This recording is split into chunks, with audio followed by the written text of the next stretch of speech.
मित्रों नमस्कार, स्वागत है आपका अपने प्रिय कार्यक्रम के अंतर्गत। मैं आचार्य अनिल वत्स। मार्च का महीना सन 2023 कैसा रहेगा भविष्य मेष राशि का? क्या क्या परिवर्तन हो रहे हैं इस महीने में? कौन कौन से ग्रहों का आ रहा है आस्पेक्ट, कौन कौन से बन रहे हैं योग, और किन किन बातों का रखना है ध्यान? मेष राशि, जैसा कि आप जानते हैं, इसका स्वामी मंगल है।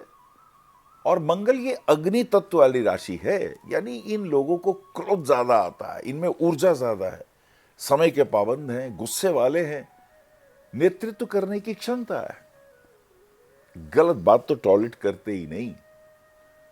क्योंकि ऊर्जा ज्यादा है तो खेल के जगत में फायदा है, पुलिस की लाइन में लाभ है, मिलिट्री की लाइन में लाभ है।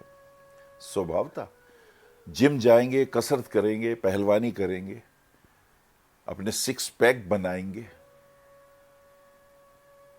क्षत्रिय वाली ऊर्जा है आपके पास। आइए देखते हैं मेष राशि पे किन किन ग्रहों के क्या क्या प्रभाव पड़ रहे हैं। सबसे पहले मेष राशि वालों के बारे में कुछ बातें ये कहें कि इनका सिंह राशि वालों से बड़ी अच्छी दोस्ती बनती है। प्रेम संबंध उनसे बड़े अच्छे विकसित होते हैं, उनकी आज्ञा में रहते हैं। क्योंकि सूर्य तो राजा है ना, तुम तो मंगल हो, तुम तो सेनापति हो और वो राजा है। तो अपने प्यार को, अपनी प्रेमिका को या अपने प्रेमी को मान सम्मान भी देते हो और उसकी आज्ञा को भी मानते हो। धनु राशि के जातक तुम्हारे लिए भाग्यवान होते हैं। कहते हैं ना भाई, 1 और 1 11 हो गए। शेयर बाजार में रुपया लगाया, अरे 4 गुना फायदा हो गया। भाग्य साथ देने लगे। अक्सर सास कहती है, भाई ऐसी बहू लाएंगे जो घर में पैर रखे और भाग्य 2 गुना 4 गुना हो जाए। तो धनु राशि वाले जातक बुद्धिमान होते हैं, वो ज्ञानवान होते हैं और वो नीति के निपुण होते हैं। तो ऐसे धनु राशि वालों से आपकी बड़ी अच्छी अंडरस्टैंडिंग रहती है। वो भाग्यवर्धक भी होते हैं। तो आपने देखा कि सिंह राशि और धनु राशि वालों के क्या क्या फायदे हैं। अच्छा, चैलेंज इन्हें मिलता है कन्या राशि और वृश्चिक राशि। अब वृश्चिक राशि तो इनकी अपनी राशि है, लेकिन कन्या राशि के जातकों से वो पैसे के मामले में, लेन देन के मामले में बहुत स्टिक हैं और वहां से इन्हें चैलेंज आते हैं। वो इन्हें है ना, एक अधिकार और एक कर्तव्य, वो इसका बोध करा देते हैं। अक्सर हम अधिकारों की बात करते हैं लेकिन कर्तव्य भूल जाते हैं। माता पिता के प्रति कर्तव्य, भाई बहनों के प्रति कर्तव्य, ऑफिस में हैं तो कर्मचारियों के प्रति कर्तव्य, देश में है तो अपने राजा के प्रति कर्तव्य, समाज में है तो समाज के प्रति कर्तव्य नहीं करते, पर अधिकार पूरे चाहिए। ये कन्या राशि वाले इस दृष्टिकोण से आपको प्रेरित करते हैं, वो चैलेंज भी करते हैं। मीन राशि वालों से अंडरस्टैंडिंग ठीक ही रहती है, लेकिन वो आपसे खर्चा करवाती है।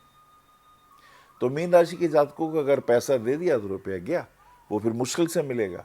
मिथुन राशि के जातकों से भी अगर रुपए का लेन देन किया तो पैसा आने में बहुत दिक्कत होगी। अच्छा, मकर राशि वाले जातकों से अंडरस्टैंडिंग बहुत कम होती है, और अगर तुम्हारा बॉस मकर राशि का है उसके साथ तो बिल्कुल नहीं पड़ती। कुंभ राशि के जातकों से लेन देन में फायदा होता है। कर्क राशि के जातक तुम्हारे मित्र होते हैं, तुम्हें अच्छी सलाह देते हैं। अच्छा, वृषभ और तुला में क्या फर्क है? वो आय के दृष्टिकोण से तुम्हारे लिए फायदेमंद हो सकते हैं, लेकिन तुला राशि से अंडरस्टैंडिंग कम होती है। आइए इस महीने देखते हैं कि राहु मेष राशि में है और केतु तुला राशि में है। पति पत्नी के संबंधों में तुम्हें ध्यान देना होगा, बिकॉज जो लॉर्ड ऑफ 7th हाउस है वो 12th हाउस में है। अब हालांकि शुक्र उच्च का है, शुक्र को 12वें घर में ही श्रेष्ठ माना गया है, तो वो भी मीन राशि में और गुरु भी वहां है। तो शुभ कार्यों में मेष खर्चा होने वाला है। हो सकता है शादी में हो सकता है परचेजिंग में हो सकता है कोई वाहन वगैरह खरीदें, हो सकता है घर का कोई रेनोवेशन करें। तो ये खर्चा दिखाई दे रहा है। तो आपने देखा कि शुक्र कैसे हमें खर्चों की ओर ले जा रहा है। वृषभ राशि का स्वामी भी शुक्र है, वो 12वें घर में है, अतः धन का व्यय तो होने ही वाला है। पत्नी के साथ संबंध मधुर रखें, छोटी मोटी बातों से परेशान ना हो। स्त्री जाति का अपमान तो बिल्कुल ना करें। अच्छा, मिथुन और कन्या राशि के जो जातक है, इनके साथ पार्टनरशिप ना करें आप। अगर पार्टनरशिप करेंगे तो टूट जाएगी। बेकार की बातों पर मिसअंडरस्टैंडिंग होके बात खराब हो सकती है। You should be careful. कर्क राशि के जातक तुम्हारे मित्र बनते हैं। सिंह राशि के जातक तुम्हारे बहुत अच्छे दोस्त बनते हैं। धनु और मीन राशि के जातक ज्ञान देते हैं, भाग्यवान भी होते हैं, खास करके धनु राशि के जातक। और मकर और कुंभ राशि के जातक से अंडरस्टैंडिंग कम होती है। अब राहु और केतु तो बिल्कुल लगन में और 7th हाउस में है। ध्यान रखें, अनएक्सपेक्टेड एक्सीडेंट से बचना है, गलत निर्णय से बचना है, व्यर्थ की किसी से बातचीत नहीं करनी, चुगली नहीं करनी, निंदा नहीं करनी। ये राहु क्या करता है, पिछले जन्मों के कर्मों को लेके सामने आता है। राहु आगे तो बढ़ता नहीं, सो बी केयरफुल। अच्छा, मंगल का योग 2nd हाउस में आ गया है, यानी आपका लगन का स्वामी वृषभ राशि में है। तो मंगल जब वृषभ राशि में होता है तो मेष राशि के जातकों को स्त्रियों से सावधान, चारित्रिक दृष्टि से तो बहुत ध्यान रखना है, नहीं तो व्यर्थ का अपयश भी आ सकता है। घर से दूर जाने के योग बनते दिखाई देते। शुक्र गुरु की युति 12वें घर में, शुभ कार्यों में धन का व्यय होना। नए घर में रेनोवेशन वर्क हो सकता है, पेंटिंग का, डिजाइनिंग का काम हो सकता है, घूमने फिरने के योग बन सकते हैं, विदेश यात्राएं हो सकती हैं, विवाह के दृष्टिकोण से धन व्यय हो सकता है। ये कुछ शुभ बातें भी हैं। अच्छा, बुध शनि सूर्य की युति 11वें भाव में है। जब बुध 11वें भाव में आता है, because having a lordship of 3rd house and 11th house, दोनों का स्वामी बुध और शनि एक साथ है, साथ में सूर्य भी है जो पंचमेश में है। तो आय के दृष्टिकोण से अचानक लाभ होने के चांसेस दिखाई देते हैं। बुद्धि के बल से फायदे हो सकते हैं आपको। और चूंकि शनि जो है वो आपके कर्मों का और आजीविका का कारक है, सूर्य के साथ है, तो थोड़े से मतभेद होते हुए, थोड़ी सी परेशानियां होते हुए धन लाभ के चांसेस तो दिखाई देते हैं। अच्छा, 6 मार्च को होलिका दहन है। कहते हैं ना, नेगेटिव प्लैनेट के उपाय बताओ गुरुजी। तो होलिका दहन के समय जब होलिका दहन हो, उसकी 3 परिक्रमाएं करें और उसमें थोड़े से रेवड़ी डाल दें, मूंगफली डाल दें, नारियल डाल दें और हाथ जोड़ के कहें ओम होलिका दिव्यै नमः, और मन ही मन प्रार्थना करें कि मेरे अरिष्ट अनिष्ट दूर हों। बहुत ज़बरदस्त लाभ होता है। कहते हैं ना भाई, किसी की नज़र लग गई है, कोई वास्तु दोष है या अन्य कोई ग्रहों के दोष है, दूर होते हैं।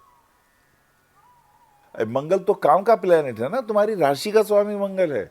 और मंगल अगर वृषभ राशि में जा रहा है तो देख रहा है 4थी दृष्टि से संतान भाव को। संतान भाव को मंगल देख रहा है तो बच्चों में तर्क की क्षमता ज्यादा आएगी और बच्चे क्रोध भी करेंगे, इसका भी ध्यान रखना। 7 दृष्टि से आयु के भाव अष्टम को देख रहा है तो दीर्घायु का योग होगा। और 8वीं दृष्टि से भाग्य को भी देख रहा है तो लग्नेश का भाग्य स्थान को देखना भाग्य की वृद्धि करने का योग बन गया। तो ये तो अच्छा हुआ ना, शुभ हुआ। अब मंगल स्ट्रेंथ है, फिजिकल स्ट्रेंथ, तो शारीरिक शक्ति देता है, भाइयों के साथ अनुराग और प्रेम की वृद्धि करता है। तो ये 12 मार्च का मंगल का मिथुन में आना, अब देख रहे हैं परिवर्तन क्या हो रहा है। वृषभ में है और मिथुन में जा रहा है। इसका मतलब यह हुआ कि 12 मार्च तक तो वृषभ में है, उसके बाद मिथुन में है। अब मंगल अगर पराक्रम हाउस में जाएगा तो पराक्रम की वृद्धि होगी, शौर्य की वृद्धि होगी। अब ये मंगल 6ठे भाव को देखेगा और ये मंगल भाग्य स्थान को भी देखेगा और कर्म स्थान को 10वीं दृष्टि से देखेगा। आजीविका में लाभ, नए संसाधन, यद्यपि बॉस के साथ अंडरस्टैंडिंग में थोड़ी प्रॉब्लम, लेकिन फायदे के योग, पदोन्नति के योग भी दिखाई देते हैं। तो ये मंगल का तो विशेष काम ये होने वाला है। शत्रु बाधाएं दूर होंगी, द एस्पेक्ट ऑफ क्रूर प्लैनेट अगर छठे, आठवें, 12वें भाव पे जाते हैं तो उनकी क्रूरता को कहते हैं ना, क्रूर भाव, उस पे अगर क्रूर ग्रह की दृष्टि है तो क्रूरता को, क्रूरता ही वाले भाव को वो देख रहा है। ऐसे में आवेश ज्यादा आएगा, उसका ध्यान रखना, शत्रु आपके सामने नहीं टिक पाएंगे। अच्छा, शुक्र का मेष राशि में प्रवेश हो रहा है। शुक्र अभी तो मीन में है, पर 12 तारीख को शुक्र मीन में आ जाएंगे। मीन में शुक्र की स्थिति उच्च की मानी जाती है। इसका अर्थ यह हुआ कि 11 तारीख तक पति पत्नी के संबंधों में तनाव और परेशानियां जो थीं, जो डिफरेंसेस थे, वो अब दूर हो जाएंगे। अब शुक्र उच्च के होंगे, घूमने फिरने के योग बनेंगे, वाहन खरीदने के योग बनेंगे। ये तो बहुत अच्छा हुआ ना आपके लिए। ये आने वाला एक महीना जबरदस्त। अच्छा, 14 मार्च को सूर्य भी चेंज हो रहा है। सूर्य अभी तो है कुंभ में, फिर चले जाएंगे मीन में। 14 मार्च को सूर्य का मीन में जाना, यानी सूर्य अपने पंचम भाव से अष्टम में, संतान के लिए चिंता का विषय बनेगा एक महीने का। बच्चों की ड्राइविंग, उनकी सेहत, उनके दोस्तों के साथ संबंध, उनकी एजुकेशन में थोड़ी परेशानी आने वाली है। ध्यान भटकेगा तो आप ध्यान रखिएगा, दैट इज वेरी इंपॉर्टेंट। तो सूर्य भगवान को रोज जल जलवाइए ना, और सूर्य भगवान को जल देते वक्त ओम सूर्याय नमः ऐसा जाप करें। सूर्य आरोग्य के देता है ना, आरोग्य की प्राप्ति होगी।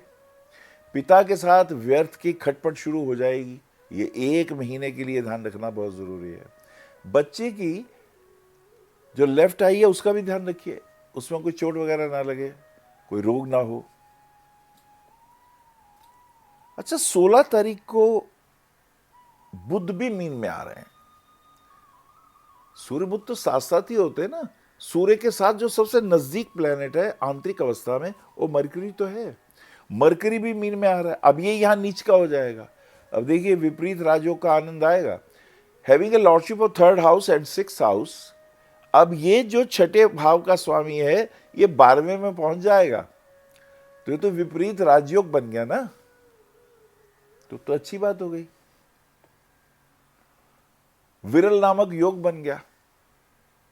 अचानक फाइनेंशियल स्टेटस अपग्रेड हो सकता है, शेयर मार्केट में फायदा हो सकता है। अगर आप एस्ट्रोलॉजर है, अगर आप अकाउंट्स के क्षेत्र में हैं, कमाल हो सकता है। ये कमाल का योग बनेगा। विपरीत राजयोग, धीरे धीरे उन्नति करेंगे और लाभ हो सकता है। 22 मार्च को नवरात्रे आरंभ है। देवी माँ का आराधन करें, देवी माँ का आशीर्वाद लें। ऐं ह्रीं क्लीं चामुंडाय विच्चे 9 दिन के व्रत उपवास करें, यह आपके लिए शुभ रहेगा। और 30 मार्च को नवरात्रि समाप्त हो जाते हैं। उस दिन आप 8 बालिकाओं को देवी का रूप मान के उनकी पूजा करें, आराधन करें और उनके आशीर्वाद लें। मेष राशि वालों को जो सबसे इंपॉर्टेंट चीज है कि उनको मूंगा बहुत अच्छा है और उनका पुखराज धारण करना सबसे श्रेष्ठ है। पुखराज धारण करते ही भाग्य की वृद्धि होगी। और पुखराज हमेशा इंडेक्स फिंगर में पहने, और अगर मूंगा पहनना है तो उसका लॉकेट बना के गले में पहन सकते हैं, नहीं तो रिंग फिंगर में भी पहन सकते हैं। रूबी उनके लिए बहुत अच्छा है। बच्चों के साथ कनेक्टिविटी बनेगी, अंडरस्टैंडिंग अच्छी आएगी। और अगर आपने एक 15 मुखी रुद्राक्ष पहन लिया तो संतान के साथ संबंध अच्छे रहेंगे, पिता के साथ संबंध अच्छे रहेंगे, भाग्य भी साथ देगा और आपकी हेल्थ भी बहुत अच्छी रहेगी। और हनुमान चालीसा पढ़ना तो आपके लिए साक्षात वरदान, अमृत रूप। और भगवान सूर्य को जल देने से सोने में सुहागा। नमस्कार। आप आचार्य श्री अनिल वत्स जी के आध्यात्मिक प्रवचन, ध्यान व ज्योतिष संबंधी मासिक राशि फल फेसबुक, यूट्यूब, www.astroanilvats.com पर भी देख सकते हैं।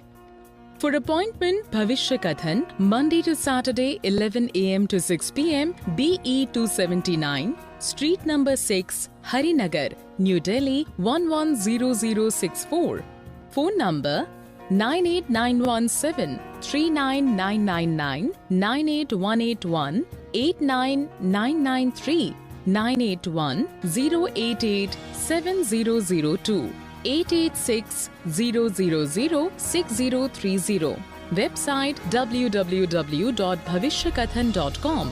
Acharya Anil Vats @gmail.com.